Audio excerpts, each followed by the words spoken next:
Department here at Tuskegee, and we're really grateful that you could come because today is a Saturday and you could very well have been someplace else and doing other things. And to show our appreciation, we have some door prizes at the very end and also some food items and refreshments. So let me tell you a little bit about where this workshop is coming from. We have a project called Alliances for Graduate Education in the Professoriate, or AGEP for short. It's funded by the National Science Foundation.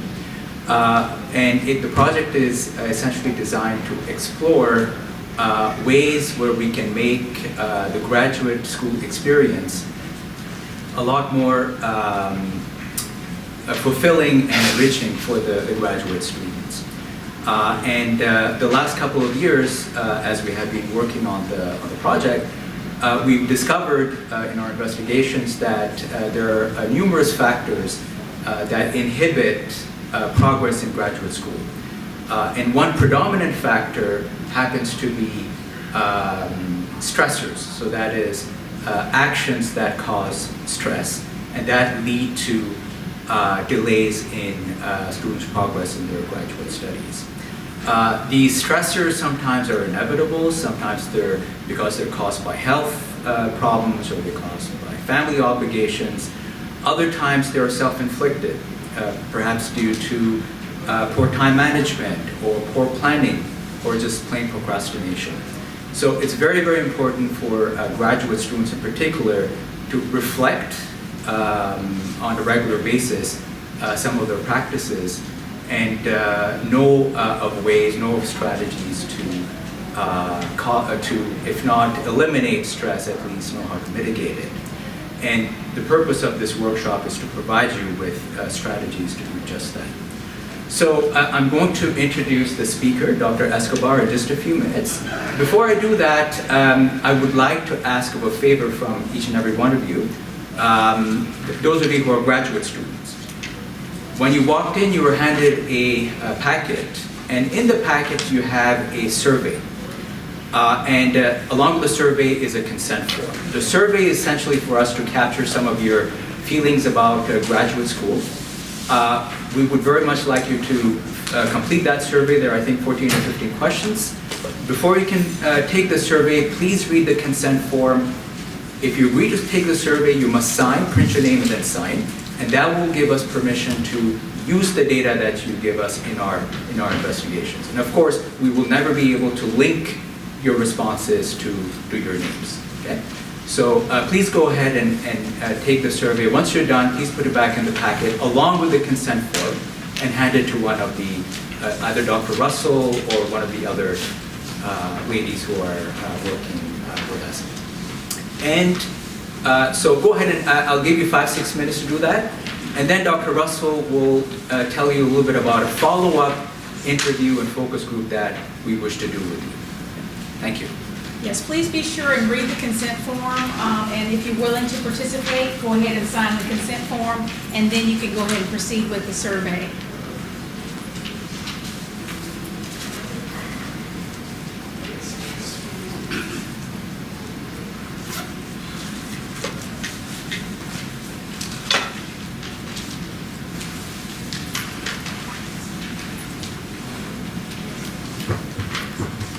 Looks at broadening participation in STEM for students, particularly those from underrepresented groups. We have an opportunity to participate in focus group interviews or individual interviews. I have a sign-up sheet here that will pass around. The focus group interviews, if you were interested in participating and were a member of underrepresented groups that, as identified by the National Science Foundation, would be African American, Latino or Latina, Pacific Islander, Native American, and Hawaiian, Alaska Native. You would go ahead and complete this, print your name, put your email address. You could check and write your how you identify, race or ethnicity. And right after this workshop that completes at about 4 o'clock, right around that time, we would take about no more than 30 minutes of your time to do focus group interviews. It's really important for us to learn more about how to engage more students from underrepresented groups in STEM, and focus on persistence to the graduate program. So we would welcome you if you would be able to, we'll pass a clipboard around, you can put your name, put your email address. If you're not able to stay today for a focus group, then we would email you and we could do it via Skype. We've done that for lots of students in the past, so that works out well too. So certainly if you're interested, go ahead and print your name. We'll pass around some clipboards now. Print your name, put your email address, and then you can write in your race or ethnicity, and we will take these up and we would contact you for a focus group right after this meeting. We kind of see if you can participate. We'll go into one of these quiet spaces. You already have the consent forms completed. If you can go ahead and put your consent forms in the envelope with your surveys, be sure they're both together. And again, if you consented and did complete the survey, please make sure that you sign that consent form.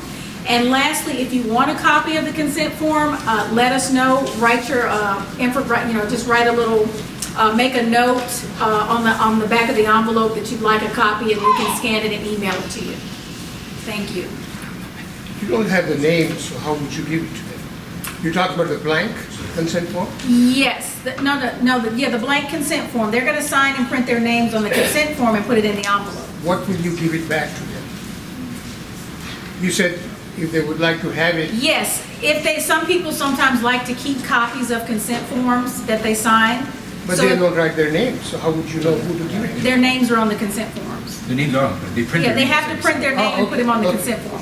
And the members of the research teams are going to be the only ones that identify any of the information. We're going to actually kind of make it blind, so you would not know, we would not be able to match them. We're going to mix all these up. Again, your name is not on the survey.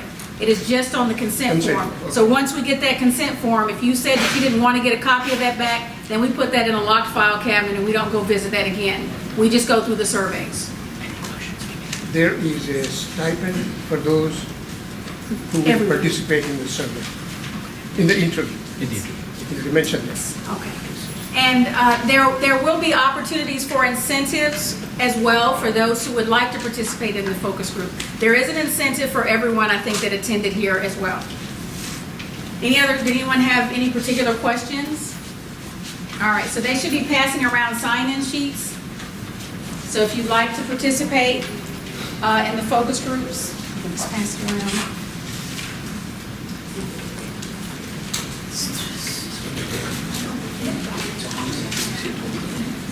Okay, so it's a real pleasure to have Dr. Escobar with us to facilitate this workshop. I'll just briefly introduce her to you. She has a PhD in cognitive and behavioral science with specializations in statistics and behavioral neuroscience from the State University of New York at Binghamton. And after she completed her PhD, she joined the faculty at Auburn University in 2003. And then she moved last year to Oakland University, this is in Michigan, where she is a professor of psychology. And she continues to be also an affiliated professor at Auburn University with the School of Pharmacy. Her research focuses on learning and memory mechanisms across different species, animal models of cognitive dysfunctions, and their treatment, effects of environmental contaminants on prenatal development, and the effects of cancer treatment on cognition. She's received numerous awards for mentoring and teaching, and she has directed the Auburn University Psychology Teaching Training Program, which has produced many nationally recognized instructors. And her interest in mentoring has led her to be the chief advisor for many student organizations, and to focus part of her research efforts on issues of student development, retention, and success, including on the AGEP project that I described to you a few minutes ago. So let's welcome Dr. Escobar and listen to her presentation. All right, thank you, Dr. Cassie and Dr. Jelani, for the invitation. I'm really happy to be in this beautiful, beautiful campus of the city. So, can you all hear me? Yes? Close the microphone.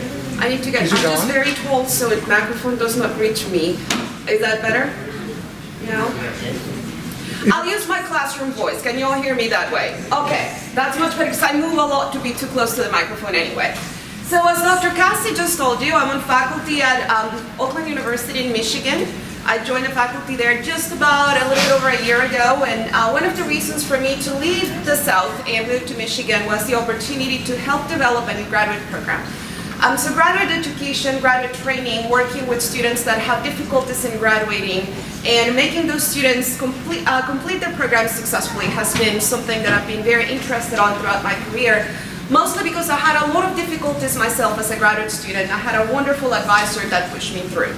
I'm also very interested in development of junior faculty, mostly because as a junior faculty, I felt like I was dumped into my office and I had no idea what I was supposed to do, and I didn't figure it out for many years. So, I really like this training and development area, despite the fact that it is not my primary area of research. Is something that I've been doing for many years. So the topic of today's talk is about stress and what we can do about stress. So stress is something that unfortunately is part of everybody's life, and I have some problems now with this. Let's see. Some objectives for today's talk. The first of them is going to be to understand what stress is and what it can do to you, how it manifests, and some of the normal stressors that you're going to encounter as a graduate student or a junior faculty member if you decide to pursue an academic career. And then I would also like to talk about some ways in which you can cope with stress and understand what are the benefits and the problems of using those ways of coping with stress, and specifically try to identify some of the things that you can potentially control as a student or a junior faculty member, and how that control can improve your experience. Also understand basic time management skills. I find that is one of the major problems that students have: how to manage your time, how to think in the long term about a project that is going to take an enormous amount of time to complete, like a dissertation. Also understand what happens if you procrastinate. That is another problem that we normally encounter with graduate students. And just very simple things that you can do to better schedule your time are going to help you overcome some of the challenges that come with procrastination. And finally, just talk a little bit about how managing that stress that you may feel as a student or a junior faculty member, and controlling your time a lot better is going to give you more time to live your life. Because despite the fact that we would like to think that work is most of what we do, we also have a life. We have partners, we have children, we have other things that happen, and finding a balance between those two is something that will greatly improve your well-being. So stress is a part of your life, and it's never going to go away. Unfortunately, we need to cope and learn to cope with it. So whenever we talk about stress, we're going to talk about something that is extremely personal. There is no universal stressor. There is no event that is going to stress everybody the same way. So it is going to be a personal assessment of the situation. In general, we're going to encounter an event that can potentially stress us, and we're going to make a primary assessment of that event. Is it something that is threatening? And when I talk about threats, I'm going to define what I mean by threat, but something that can impact your life. If you perceive it as a threat, you may have a stress response. But if you don't perceive it as something that is going to be deleterious to your well-being, you're not going to experience stress. What that means is that responses to stressors are going to be extremely unique. Things that to you may be extremely stressful are not stressful to other people. And this is something that frustrates individuals very often, because people don't understand why they're so stressed out. Well, they don't understand it because they're not experiencing that as a stressor. So when I talk about this as being a threat, what am I referring to? Threats can be physical, things that are physically damaging and potentially harmful to you. But a lot of threats are not really there. We experience them as threats at a psychological level. What that means is that when we evaluate a situation, things like deadlines, things that we have to do, life transitions, we may encounter that we interpret those as threatening to us. And what our body is going to do is it's going to react in the same way as it will react to something chasing you or you experiencing a real physical danger. So stressors can vary greatly. They can be major, deadly, serious things, like experiencing a hurricane, like we just did in Florida last week, or very minor nuisances. You're trying to get to work and there's a traffic jam and you know you're not going to make it in time. But we're also going to have things that are imaginary. For example, you're going onto an interview and you are already thinking that you're going to do bad in the interview. So that interview is going to be perceived as something that is very threatening to your well-being. So it does not have to be something physical that is about to attack you. It can be the interpretation of an event that is resulting in stress. Now again, I want to emphasize that some things that you view as stressful are not necessarily things that other people view as stressful. Some people may view this as an opportunity. So this is a very personal event. It's a very personal reaction. Now, not all things that produce stress are going to be negative life events, and I'm going to talk about stressors and referring to anything that can produce this physiological reaction. Sometimes positive events that increase the demands that we have or that change our current status are going to be perceived as stressful. Now, these positive life events, sometimes we're going to call you stressors, and they're going to produce a positive form of stress. Now, despite the fact that they're positive life events, we're still going to experience that stress reaction. Now, some stress is good. If we don't have stress, we're not going to try to, we're not going to be motivated to complete tasks. So we are going to have some level of stress, and that's positive for us. But once we exceed that maximum level of stress, we're going to get into a point in which that stressful experience may not be beneficial anymore. So, I'm going to emphasize this. Students need to have some stress. If you didn't have deadlines or exams, it will be very difficult to motivate yourself to work in the way you do. So we need to have some level of stress to motivate behavior. So I like to put stress in kind of like bell-shaped curve. We're going to have that very little stress is going to make it very hard to find motivation. A lot of stress is going to make it very difficult for you to control the situation. But once we get to an ideal level of stress, we actually may see an increase in performance.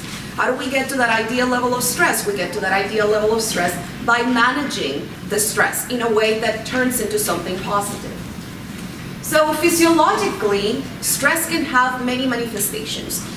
Continuous exposure to stressors is going to increase blood pressure. We know that individuals that experience stress constantly in their life are going to have cardiac problems down the road, or they're going to be more prone to those cardiac problems. Stress may lead to autoimmune disease. Things like diabetes are in extremely high number in individuals that are exposed to extreme stress. We're going to have decreased sex drive, which is something that may damage interpersonal relationships and romantic relationships. Lowered immune system function is going to make you more prone to disease. I'm sure you've all experienced that after finals, you're more likely to get sick. Cravings for substances of abuse. Sometimes people are going to resort to things like smoking or alcohol to decrease their stress level. We're going to start craving sweet and fatty food. When you're stressed out, you don't want to eat kale. When you're stressed out, you want to go to Chick-fil-A and get some fries, okay? Or you want to get a milkshake. You want to, hit that Ben & Jerry's and sit down and eat it. So it's not necessarily the best for your well-being. And then children that are exposed to stress, and unfortunately children of individuals that are highly stressed out are also stressed out, may have some growth problems because of the way that their immune system is working. So what causes stress? Of course, catastrophes, major life events are going to produce stress. Individuals that are exposed to unpredictable events in a very large scale, like an earthquake or a hurricane or mass destruction from natural events, are very likely to experience stress and anxiety related disorders. Most of us are not, thankfully, exposed to those catastrophes, but we may be exposed to major life transitions. These things are things that require change and adjustment, and we don't like change. Things like getting married, graduating, having a dissertation to complete, those are going to be major life changes, and they are going to result in significant amounts of stress. But we're also going to have those daily nuisances that we're exposed to. Having to get to work on traffic, having delays, disagreements, little frustrations. All of those things can also accumulate. And once they accumulate, they can have also very negative impacts on your well-being. So I'm going to emphasize this. We do not like change. Anything that can change our status is going to be things that require adjustments on our part. And adjustments are things that are going to lead to stress. Now, very high levels of adjustment stress are going to lead to things like illnesses and distraction. We're going to start making mistakes. A lot of you work in laboratories. When you're very stressed out, you're not necessarily the most accurate person. So it's going to have a great impact both on your personal life and in your professional life. So whenever we think about our current situation, we are a very stressed out society. And it is estimated that when we look at your parents and your grandparents, you're about 45% more stressed out. And a lot of it is just the nuisances of daily living. We're all connected to this. We're constantly, people can locate us, they can contact us frequently. We're going to have a lot of new things that we need to adjust to. Technology changes very quickly, we need to catch up with it. So in general, we're going to suffer very major levels of stress. Now, just being alive is going to bring along stress. So this is not something that is unique to you or unique to this campus or unique to students and faculty members. Anything in our life can be potentially a stressor. So research has quantified stressors based upon how much they change our life. And they're going to call these life-changing units. And what I would like you to do is I would like you to look at some of these changes that have been quantified and try to calculate your level of stress. So you all got a little packet that has some copies on it. It's got the outline of the talk, and in the second page of that packet you're going to have a table like this. And just quickly, I mean, I don't need you to do this in very detail, in a lot of detail right now, but just quickly, try to look through that list and try to mark some of the things that you know are potentially stressful to you right now. So some of the things that you're experiencing, divorce, marital separation, death of a close family member, marriage, fired from work, retirement, pregnancy. So all of these things are things that people normally experience, and we're going to be quantifying those on how much they change your life. Now, on the right column of this table, you have the life-changing units. How much change do they bring to the life of the normal individual? So this is what research has quantified. Now, what do we do with a table like this? We're going to get a score. That score is going to give us an idea of the risk that we have for stress-related disorders and potential health consequences of stress. So we know that if you have a score between 11 and 150, you're at very low risk for consequences of stress. However, if you are above 300, we're going to put you in the high-risk category. So a little exercise that I like to do with my students is, let's look at what the normal experience of a graduate student or a faculty member is. And let's try to determine, where will that put you in this, stress scale. So let's think about the life of a regular graduate student or new faculty member. We're going to have changes to a different line of work. You started graduate school, that's not like school, it's completely different. Or you start as a faculty member, that's a major life transition. The begin or the end of the school year, we all experience it. Beginning or end of each semester is going to be a major life transition. Change in living conditions. Once you started graduate school or you started working at TU, you're going to have to move from where you were living before. You're going to have differences in that daily living. Change in work hours. I can guarantee that every graduate student here works very long hours, and it's not necessarily the same hours that you were used to when you were an undergraduate student. Change in housing, school or recreation, change in social activities. All of a sudden you don't have as much time as you used to. Taking a vacation, we all take vacations occasionally, even if it is just to stay in our pajamas to eat ice cream all day long. It's something that is going to produce a life change. Christmas, that's coming around the corner, and it's one of the most stressful times of the year for most individuals. Just with that, we were already at 170, more or less, in that scale for stress. So we're still in the good area.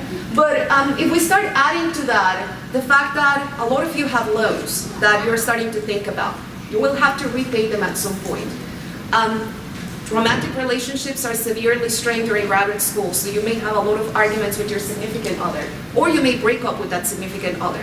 Just by adding these three little things, we're already at 300.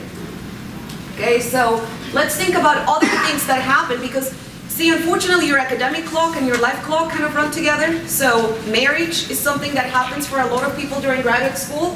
Huge change in life. Pregnancy may happen during graduate school, another major life change. Changes in financial state. If you were supported by your parents, all of a sudden you're not, that's a huge change. Or if you start a new job, that's a huge change. Whether it is an increase or a decrease is still going to change your life. You may experience an illness or an injury.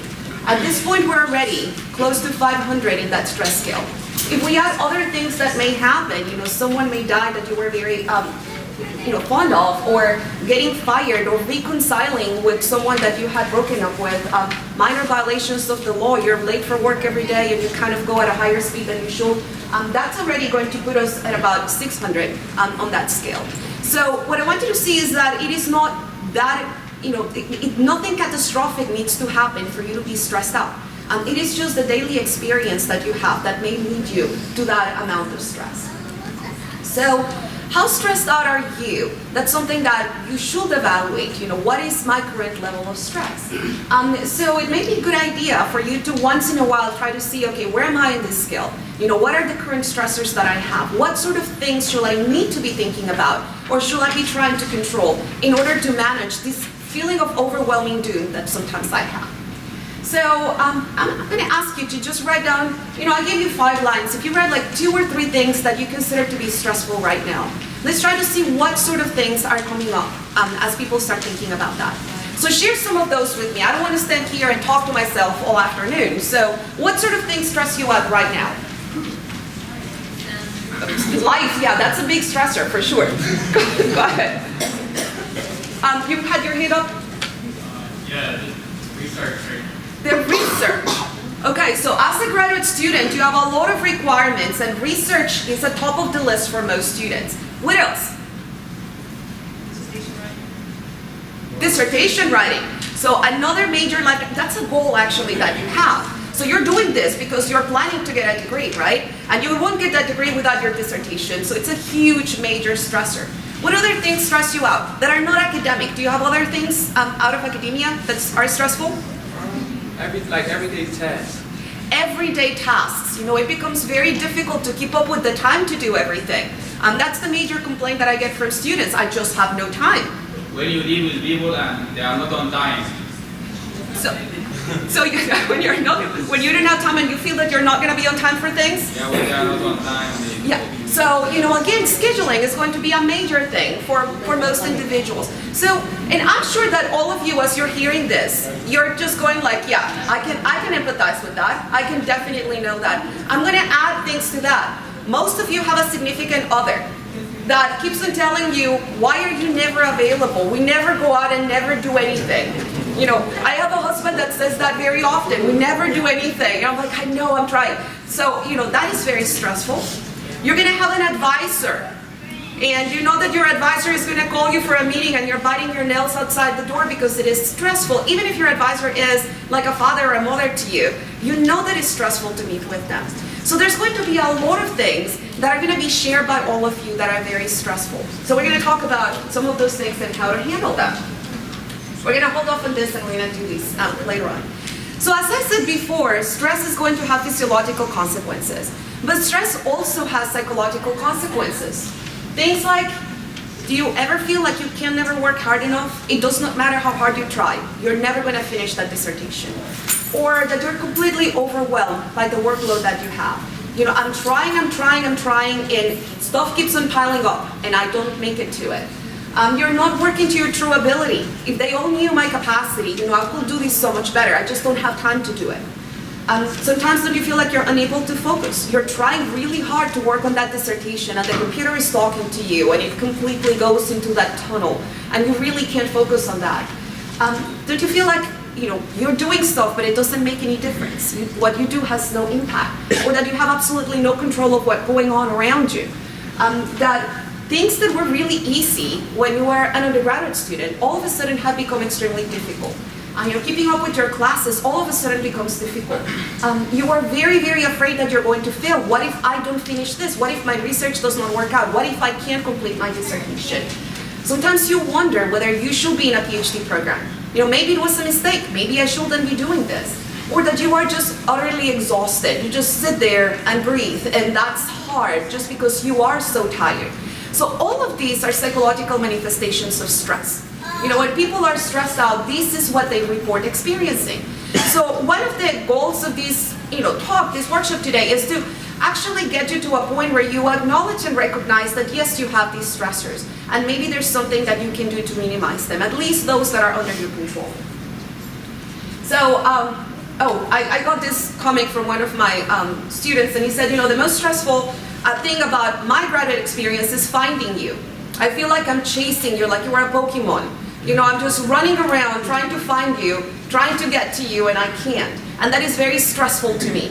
So that is a problem that we need to work on, that we need to resolve, because it is very difficult for you sometimes to control what goes on in your advisor's life. So what can you do in order to make that better? Yeah, I'm a Pokemon now for my students. Okay, so do students experience stress? Of course they do. And that is something that is related to a lot of what graduate school is all about. We're going to have peer pressure. We're going to have, the fear of failing a class. If you fail a class as an undergraduate student, you will take it again, and this really has no major impact. But for graduate students, that's not the case.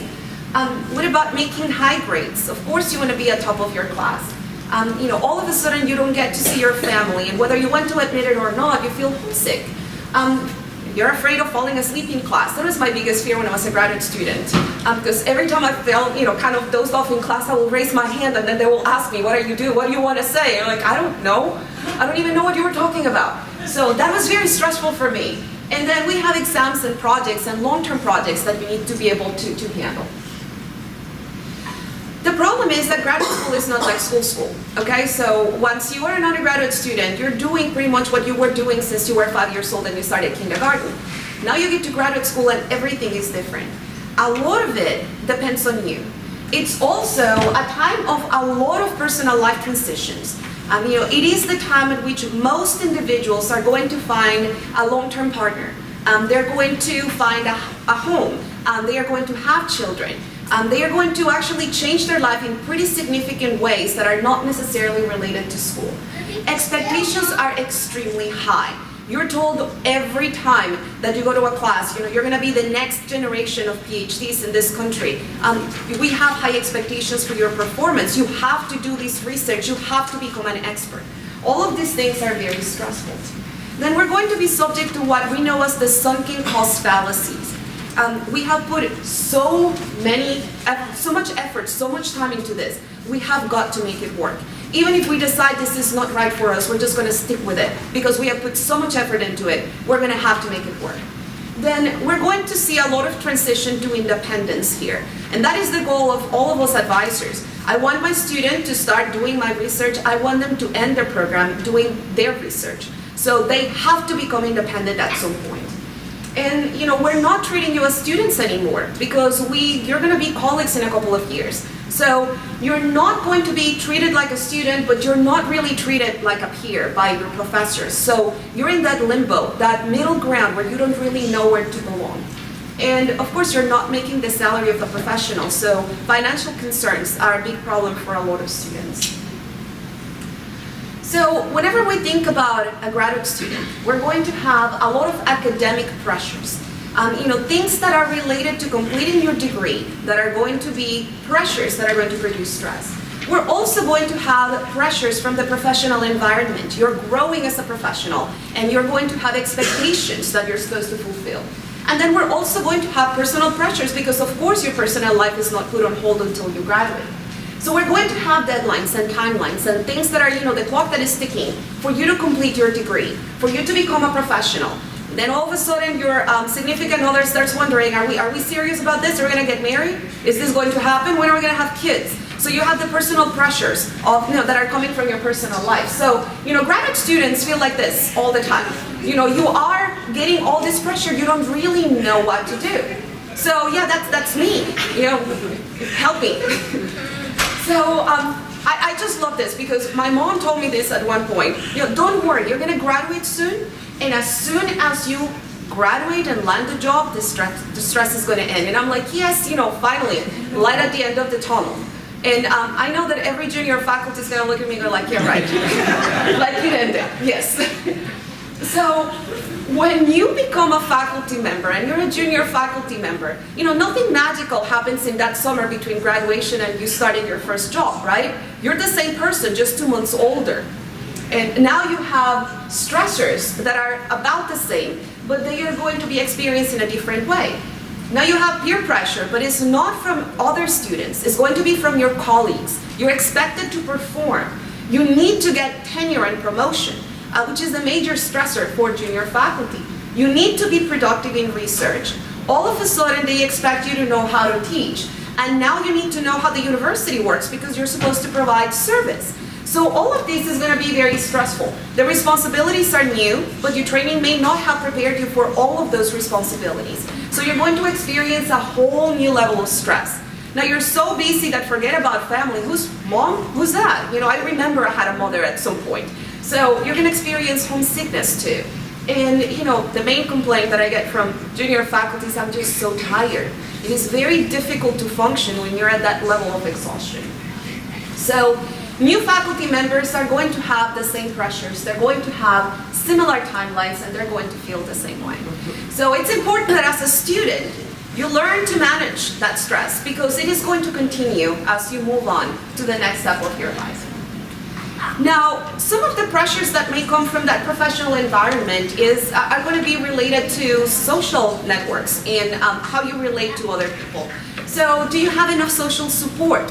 How well do you need to perform in order to be viewed as competent?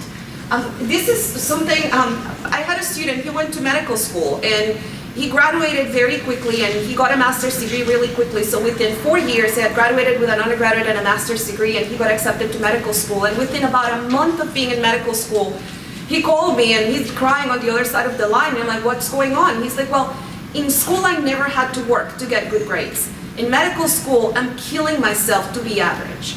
Everybody around me was the top of their class. So when you get into graduate school, you know, the people that were struggling, you remember those people in undergrad, the ones that were struggling, they had the GPA that was just barely above not being kicked out of school. You know, they don't make it to graduate school. It's the ones that were at top of the class that have made it to graduate school. So now you're competing against the top of the class, not everybody. So everybody around you is smart. And that is something that is going to put a whole different level of peer pressure on what to do. Do you get treated the same way as others? So do you feel treated unfairly? You know, and that may be that your advisor is not giving you enough time or that your professors do not seem to recognize what you do. So that is something that is going to add to those pressures. Do you understand and you even know what resources are available on campus? Are you aware of the fact that you may have a career center or that you may have a research center? There's a research librarian at the library that can help you with your research. A lot of times students don't know that those resources are there. If you don't know those resources are there, you don't use them and you're working extra time on things that other people will be helping you with. How do you interact with others professionally? You know, that's a little pep talk that I have with my students, how to dress when you go to a conference. You know, you may not know how to address other people. You know, that's going to be very stressful. You're going to have, you know, there's this major professor you really want to talk to. How do you approach them? How are they going to treat you? All that is very, very stressful. Academic pressures, you know, can you meet program expectations? Can you meet the expectations of your advisor, the expectations of other faculty? Can you handle that academic workload? My answer to that is yes. You made it here, you got accepted, you have the academic skills to do it. You may just not feel like you can because you're too stressed out to notice that. Everybody expects me to do everything. You know, I don't have time to be going to that social thing that my department has. You know, I don't have time to be going to the lab every Sunday. You know, when am I going to study? So there are a lot of expectations. All those papers that you have to read and you have to write, do you have enough? You know, can you get a job if you graduate with what you have? Deadlines. Everybody keeps on emailing you about the deadlines for everything. You need to meet those deadlines.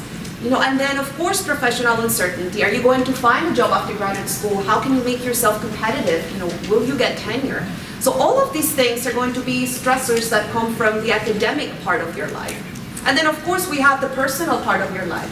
How can you function as a full-time student and a partner to somebody, a parent, or someone's child, or someone's caretaker?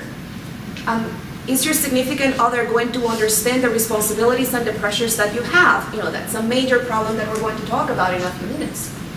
Do you need to participate in all family functions? You know, your mom is calling you, we're going to have a barbecue this Sunday, you need to come. You're like, I need to be in the lab on Sunday. But you know, I'm so disappointed you're not coming, and the guilt trip starts and you start feeling terrible, and then you go and you don't really want to be there, but you're really not working, and it's going to be a problem, and that's very stressful.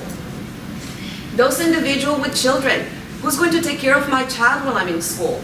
I need to be productive, you know, but I have the responsibility of caring for this individual. How can I pay all my bills with a graduate student salary? You know, that's something that is a major concern. And then, you know, you start thinking about repaying your loans, and that's going to be also a major concern. So, in general, stress levels are very high for graduate students. Stress levels are very high for junior faculty members. And, you know, what can we do about it? So, let's just go now to the what can we do about it? Now, the first thing that we need to understand is that there are different ways in which people can cope with stress. You can focus on the emotion of stress, okay? So I am stressed out right now. I need to just remove this overwhelming feeling of doom. So a lot of people are going to work on this, and just preventing that emotional response to stress. So we may just get this, you know, we start eating, because stress is dessert spelled backwards, you know, you just resort to Ben and Jerry's and pie. You may decide that you're going to just distract yourself with something else so you don't think about that stuff that is stressing you. Or you may actually decide to go on and take some, you know, drinking or smoking or other things that may take your mind out of stress. Now, individuals that concentrate on the emotion of stress are going to do a lot of things to avoid the problem. So, for example, students that are failing a class may decide they're not going to go to class, because if I don't go to class, I don't see the professor, I don't think about the assignments, all of a sudden I feel much better. And as you can imagine, that is not going to resolve the problem, but it's a temporary patch that they can do. We've had in the past one junior faculty member, she was so stressed out, she stopped attending all meetings in the department. So that way she's not stressed out, but you know, obviously she's not doing what is expected of her, which is increasing the stress in the long term. A lot of times people are going to try to minimize the problem. You know, I'm failing this class, but that class really not that important. You know, I don't really need that to do anything that I want to do in my professional life. So, you know, by minimizing the stressor, you're also going to reduce the amount of stress that you have, but it may not be the best solution in the long term. You know, you can distance yourself from the problem and start thinking about alternatives. Well, if this does not work out, then I can always go and work in Best Buy because I really like computers. But that is not something that is going to improve your current status. It's going to remove the stress in that moment, but it's not something that is going to be a long-term solution. And unfortunately, we're going to see that a certain percentage of people that are very stressed out are going to take up other behaviors that are not necessarily things that are going to lead to well-being, such as engaging in excessive eating, drinking, or use of other recreational substances. So when you concentrate just on the fact that you're stressed out and will make the stress go away instantly, it may work instantly, but it does not fix the problem that is producing that stress.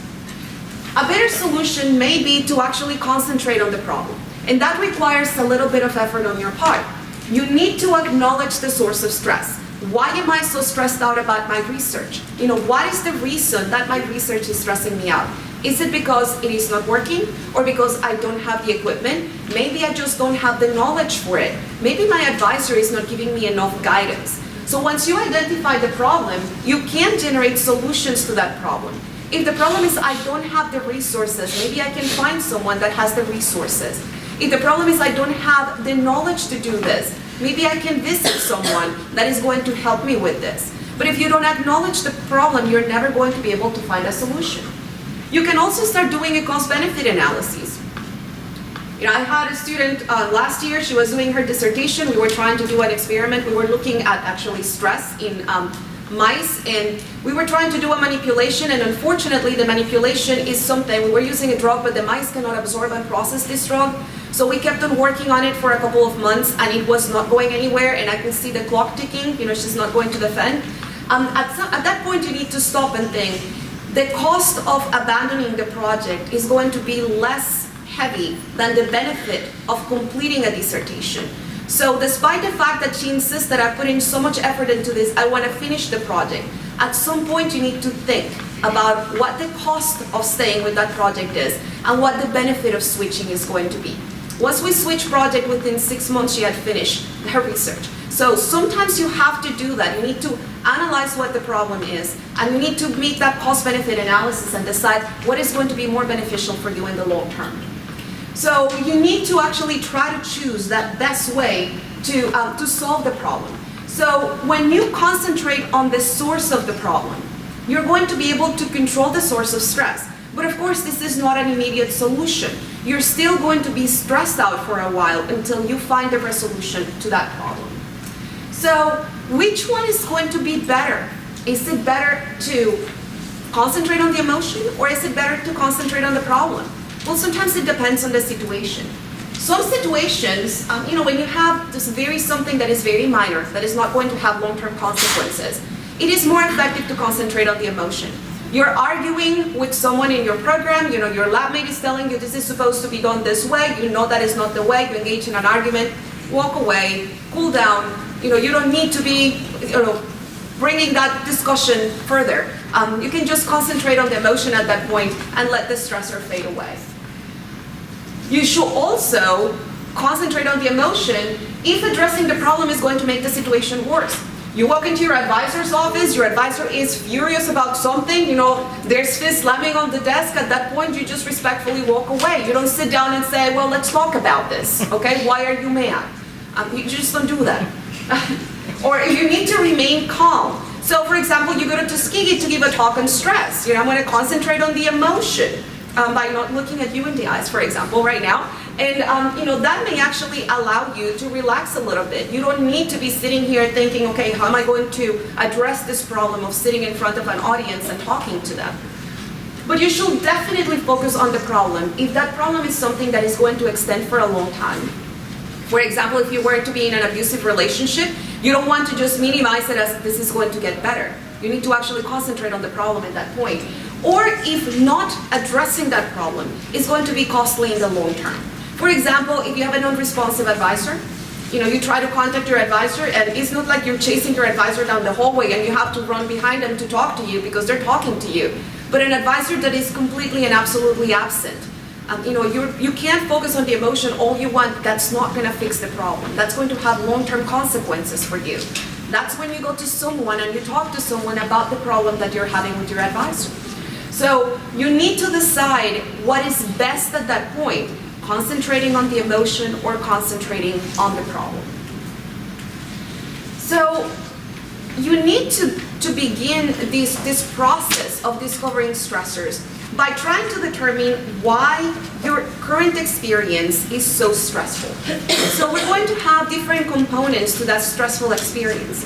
The first of them is going to be pressure. You're going to have urgent demands and expectations. We advisors run into the office, we run into the lab, and we tell this has to be done by today, and you all nod and just start working on it. So those are urgent demands.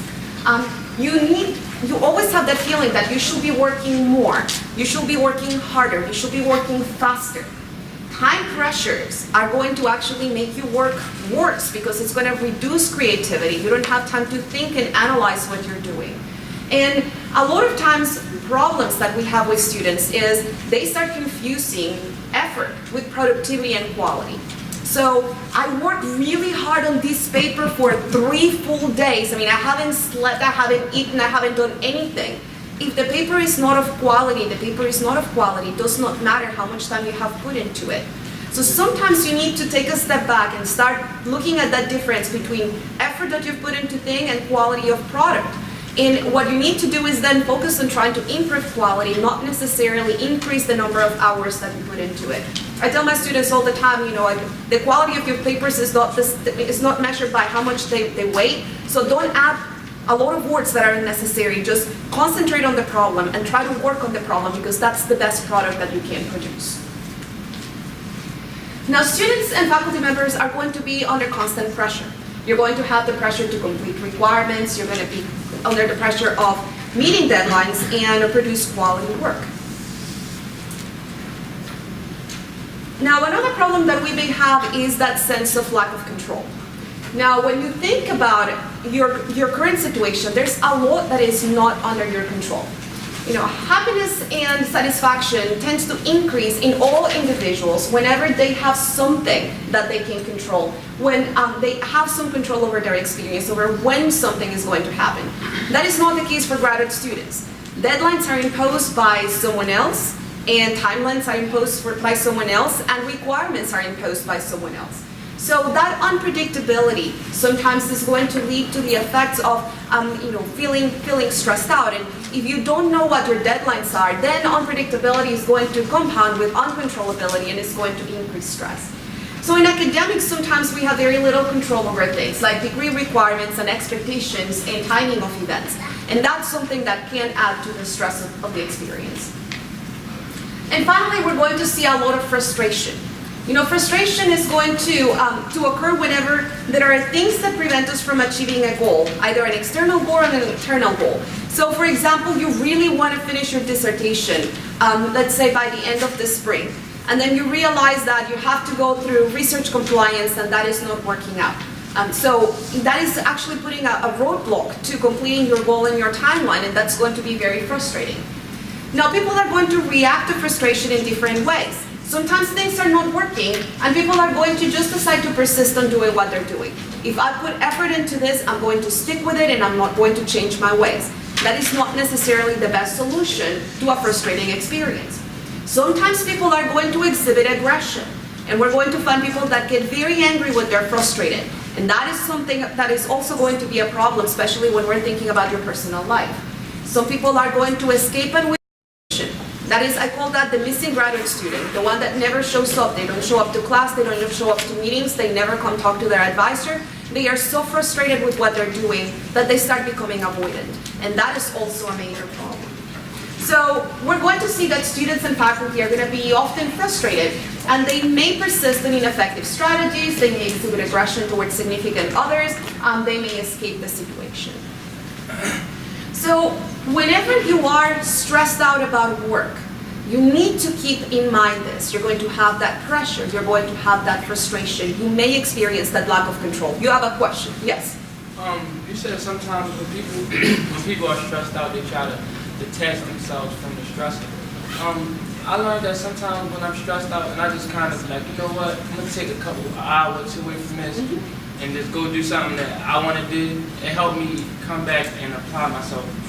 So the question is it negative to detach yourself from the situation? It is not. You're concentrating on the emotion, right?